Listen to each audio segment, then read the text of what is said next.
interesantísima la historia del SIDA que comenzaba a contarnos Ramón Bernardo el martes pasado y que va a continuar contándonos hoy porque, como pudimos comprobar, es un tema que da para mucho y sobre todo cuando es relatado por alguien que lo conoce desde la profesión médica, como es el caso.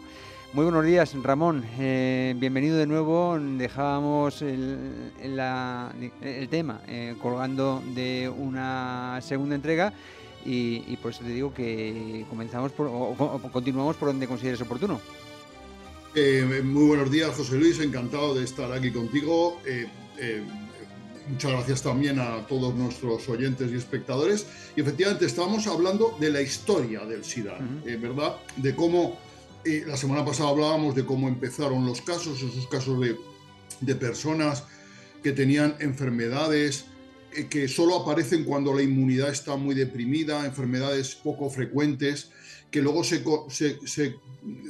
encontraron unos colectivos que tenían más predisposición a estas enfermedades. Hablamos de la enfermedad de las H, ¿no? Y tal. Y luego hablábamos también de que ya se descubre el virus, de que se va perfilando perfectamente el mecanismo de transmisión, y hablamos del colectivo de los homosexuales. Efectivamente, de la trascendencia que tuvo en este colectivo el SIDA, que se difundió con mucha rapidez, ¿no? Porque el SIDA no se difunde con rapidez, pero sí con mucha extensión. Y otro colectivo también afectado gravemente por el SIDA era el de la otra H, el de los heroinómanos, ¿no? En realidad, no es correcto decir heroinómano, habría que decir los adictos o los consumidores de drogas vía parenteral, porque efectivamente consumir heroína por vía fumada, inhalada, no da ningún problema. El problema es consumirla por vía inyectada y compartir las jeringuillas, ¿no? Que eso era una práctica muy habitual en los heroinómanos, especialmente en España, ¿no? En España, el colectivo de los heroinómanos, que recordemos que en los años 80 hubo en España una auténtica epidemia de heroína, una epidemia que además fue muy unida a la delincuencia, porque la heroína causa mucha delincuencia, ¿no? La heroína tiene esa especial capacidad adictiva que produce además un síndrome de abstinencia intensísimo que impele al consumidor a hacer cualquier cosa por volver a consumir, ¿no? Y en España, además, tuvimos el problema de que en España había mucha heroína marrón. ¿Qué es La heroína la...? blanca y la heroína marrón. Mira, la heroína blanca se disuelve bien en agua, ¿Sí? y entonces los que se inyectaban heroína blanca, pues la disolvían en agua con el ritual de la jeringuilla y tal, y la cucharita y inyectándose. Pero la heroína marrón, que llegó a España, mucha heroína marrón, para disolverse y poderse inyectar, necesitaba un medio ácido. Entonces se utilizaba el vinagre o el limón, Oh. ¿vale? Entonces, fíjate tú lo que estoy hablando, ¿eh? Entonces, mezclas en una cucharilla la heroína marrón, le echas unas gotas de limón, un poco de agua, la mezclas ahí de malamente con la punta de la jeringuilla, te la metes en la jeringuilla y aquello se comparte. Vale, ¿esto qué tenía de Pero... especial? Pues que había una enfermedad que era la candidiasis generalizada. La cándida es un hongo que causa pocos problemas en la piel y poco más, pero en personas inmunodeprimidas y encima que se inyectaban la candidiasis aparecía una cosa que era la candidiasis generalizada, un auténtico desastre, ¿no? Entonces en España la heroína marrón era un agravante. Igual que en otros países, enseguida se vio el problema de la heroína y de las jeringuillas y se tomaron medidas. Por ejemplo, en Margaret Thatcher en los años 70, hablamos de un gobierno conservador, en Inglaterra ya había programas de intercambio de jeringuillas y ya había programas de metadona en el Reino Unido, ¿vale? En España los primeros programas de metadona se empezaron a implementar a primeros de los 90, que yo lo recuerdo perfectamente. De aquí un recuerdo a Gregorio Martín de Cruz Roja, que fue uno de los grandes impulsores de los programas de metadona en Madrid, con el que tuve Sí. el placer de aprender y colaborar con él. La Y metadona, si no me equivoco, es una sustancia química que con unas, bueno, su uso pues produce No sé exactamente lo que produce, pero que se tomaba como alternativa a la Mira, heroína, ¿no? claro, te lo explico muy Sí, rápido. sí, sí, Mira, porque la metadona es un opiáceo sí. y sustituye a la heroína. Ah, yo pensé que Entonces, era una sustancia sintética, o sea, viene también del opio.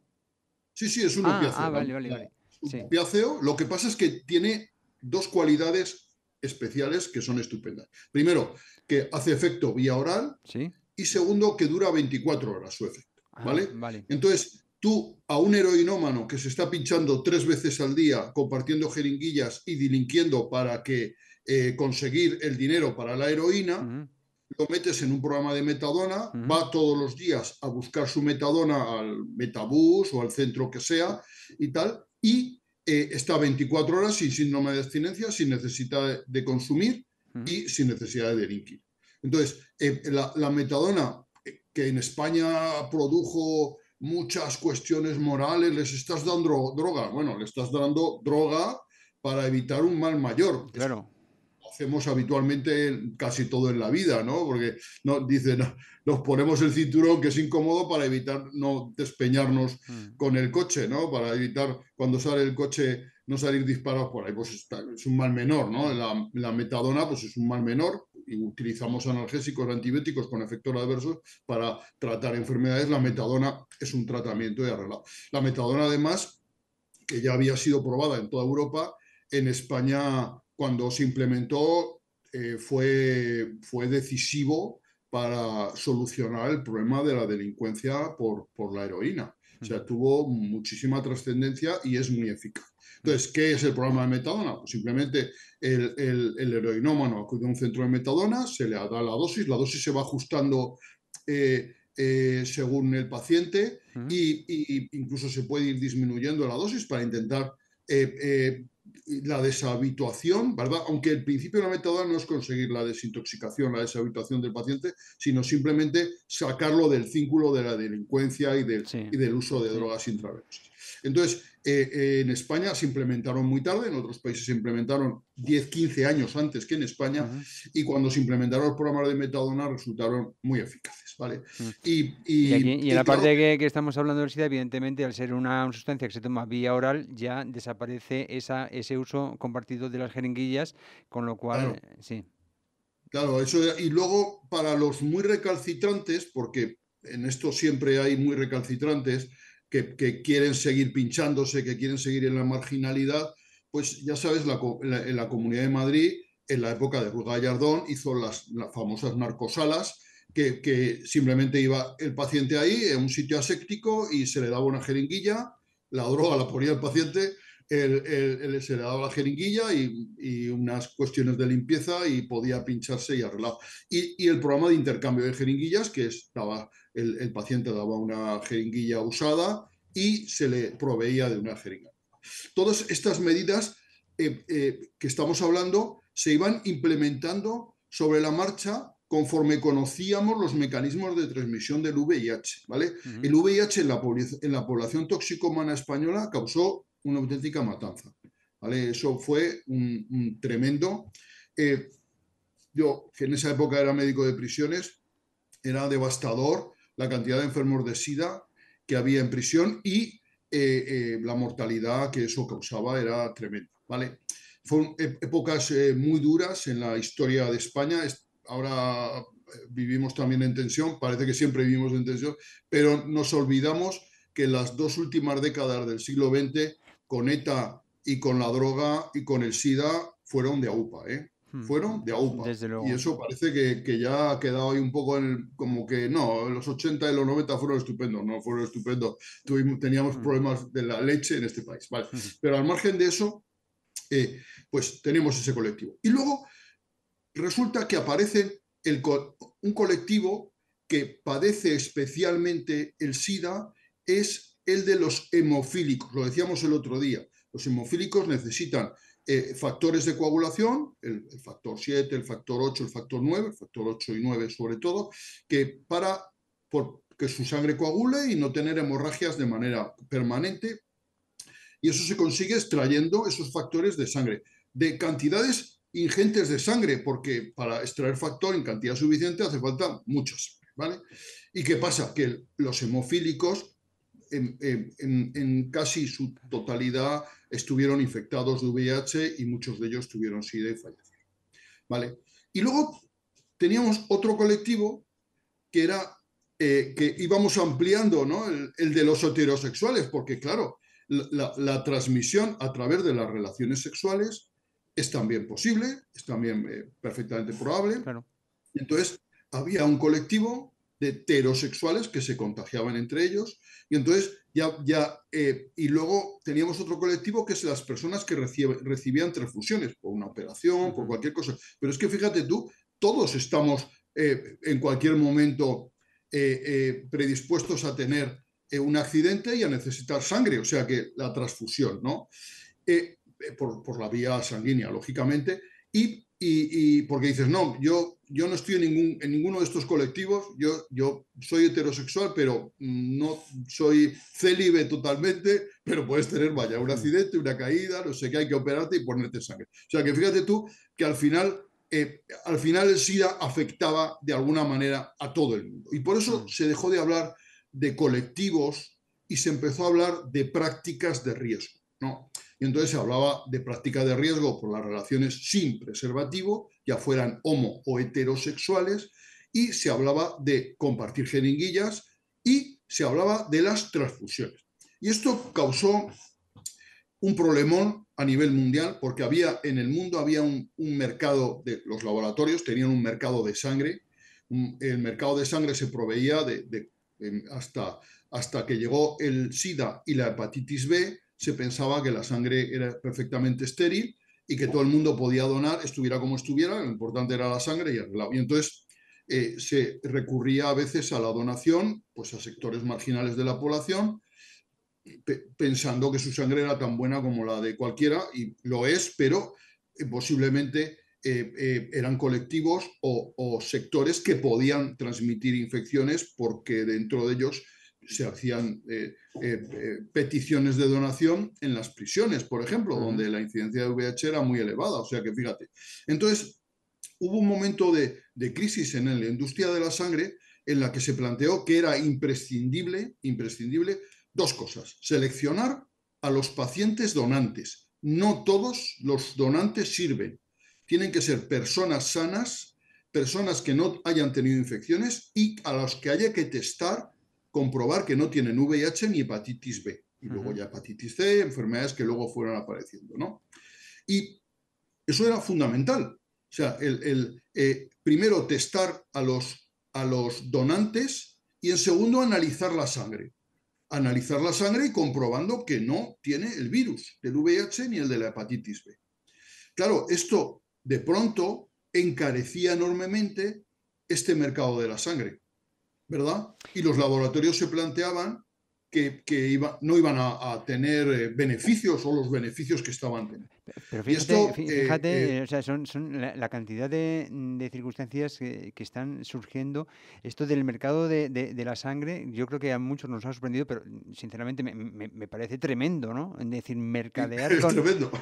eh, Aquí en España la legislación prohíbe ahora, ¿no? Porque sí. antes no, prohíbe el pago por donación. Las donaciones en España tienen que ser altruistas. Claro, claro, o España sea, es un pero país, hubo un momento en el que esto no era así, en el que decir, no, bueno, no, pues claro, si antes de la necesitas legislación una actual, transfusión y la puedes comprar, sobrevives, y si no, pues mira, oye, nos quedamos la bolsita y tú ya verás. más que comprarla al paciente, vender la sangre. Había gente que vendía su sangre, ¿me Sí, explico? sí. Vendía su sangre. En Estados Unidos eso Ah, bueno, era. que no es que hubiera un banco de sangre al cual se fuera a comprar las transfusiones, ¿no? Sino que eran Las transfusiones eran para el que las necesitaba, por lo menos aquí en España, Ah, pero vale. la Ah, sangre bueno, es que digo, venía a veces de donantes no altruistas, de Vale, donantes vale. pagados. Vale, vale, ¿Me vale. Ya explico? lo entiendo, ya lo ¿Vale? entiendo.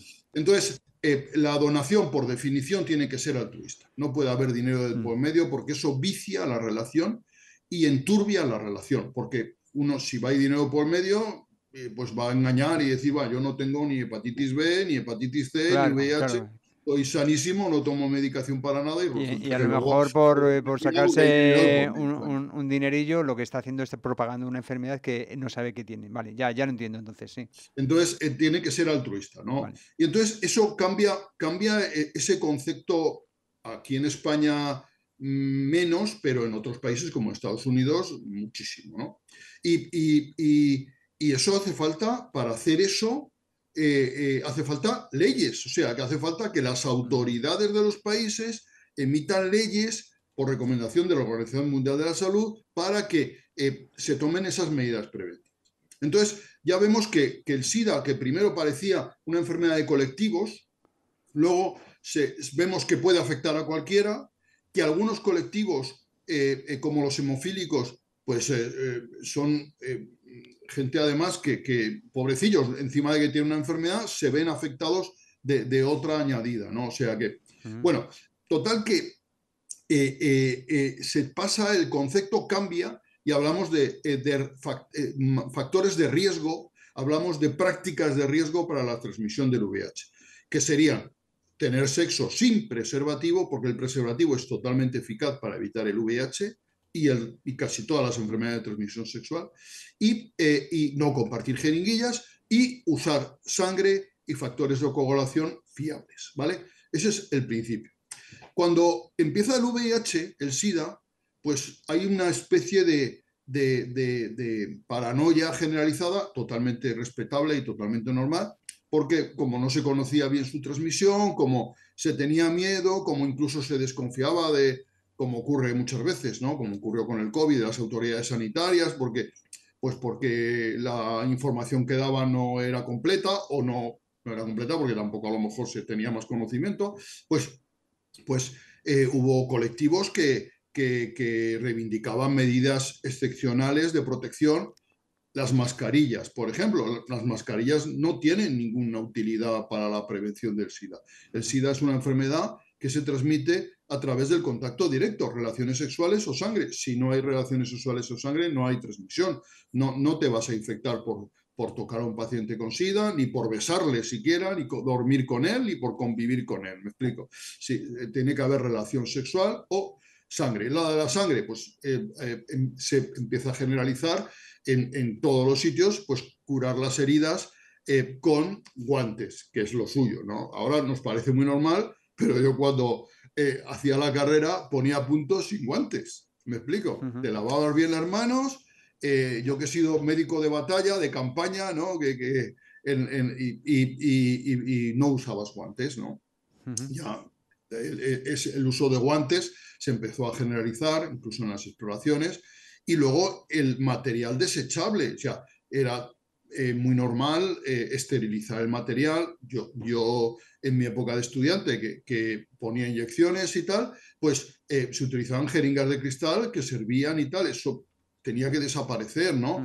El material tenía que ser desechable. Todo esto además, siempre había una resistencia por parte de la administración o del sistema, porque suponía mucho más gasto, claro, de una cosa que se podía reutilizar muchas veces a utilizar algo que iba a ser de usar y tirar. Ahora, después de tantos años, es impensable utilizar una jeringuilla para varias personas, ¿no? O sea, pero en aquella época sí se hacía, ¿no? Y con la implantación de la hepatitis B y del VIH más. Lo de las jeringas Entonces, en los centros de salud y tal empezó a finales de los 70 por la hepatitis B, antes que por el sí, sí, SIDA. sí. Dime, José Luis, perdón. No, que me estoy dando cuenta que estas medidas que se tomaron son evidentemente del todo preventivas y del todo de decir, bueno, pues aislar al virus desde el momento en el que con un preservativo impide que haya transmisión sexual o desde el momento en el que quitamos las jeringas de cristal y las ponemos desechables o metemos programas de metadona. Es decir, era cuestión de aislar al virus para cortar la propagación, pero Claro, porque claro, de momento no se sabía nada de cura, ¿no? claro, efectivamente. Estábamos intentando prevenir la transmisión. El problema del SIDA, el otro día lo hablábamos, es que el SIDA tiene un periodo de incubación muy largo, desde que uno se contagia con el VIH hasta que aparecen las primeras infecciones graves que dan el diagnóstico de la infección, pues pasan 10 años, 8, 10 años, o sea, incluso más. Entonces, claro, de pronto teníamos que a finales de los 80 teníamos los que se habían infectado a finales de los 70, los que se habían infectado hace 10 años cuando empezó la epidemia de drogas en España, ¿no?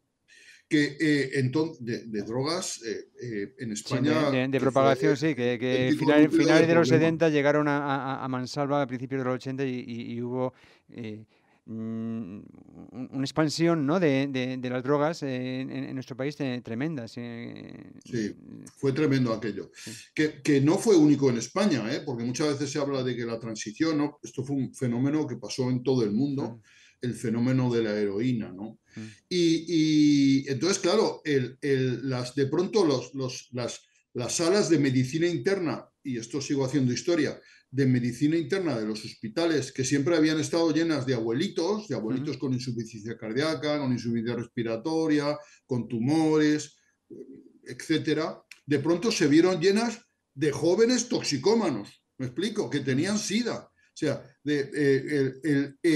el sistema, lo establecido en los hospitales españoles se dio un vuelco en unos meses, José Luis, mm, en unos meses. mm, Y eso era tremendo, ¿no? mm. Tremendo.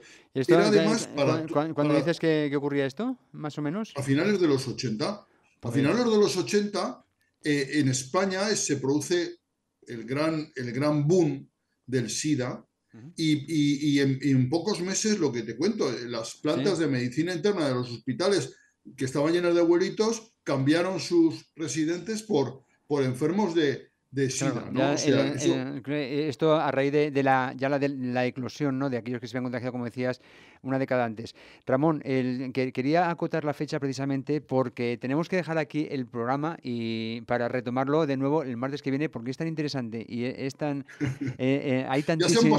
Ya se nos ha pasado el tiempo, José Luis, Ya se nos ha a mí pasado se el me ha ido en tiempo. un Es que suspiro. tú, evidentemente, con todo lo que sabes y nosotros, los oyentes y un servidor, y con la atención que seguro estamos poniendo, se pasa el tiempo volado. Por eso te digo, vamos a establecer ya, digamos, el final de esta segunda entrega. Aquí, cuando el SIDA ya, bueno, pues cuando el SIDA aparece Y de. ahora nos da para hablar de lo que decías tú, de los tratamientos, Exacto, ¿vale? De los tratamientos. efectivamente, y ya es cuando aquellos infectados que se habían infectado a lo mejor 10 años antes entran en los hospitales y se empieza a hablar de los tratamientos y a ver si, y claro, siempre con la esperanza de que se descubra una cura o una vacuna, pero eso será de lo que hablemos ya el próximo martes, porque hoy, como hemos dicho, no tenemos tiempo para más. Muchísimas gracias por esta crónica tan interesante que nos está trayendo la historia del SIDA en España a lo largo de las décadas en España y con aspectos, evidentemente, como has dicho, a nivel internacional, porque esto también fue una pandemia, se puede denominar, ¿no? O también es Sí, una hombre, pandemia. claro que lo fue una pandemia, sí, Ujú. sí. Pues en eso quedamos, Ramón. El próximo martes ya en tercera, no sé si decir, Tercera entrega. no sé si decir última, visto lo visto, pero bueno, de tercera entrega de esta historia del SIDA que nos está trayendo Ramón Bernardo. Gracias y hasta el martes. Bueno, no, hasta mañana que Gracias. hablaremos de Mañana cine. nos vemos en el cine. Gracias.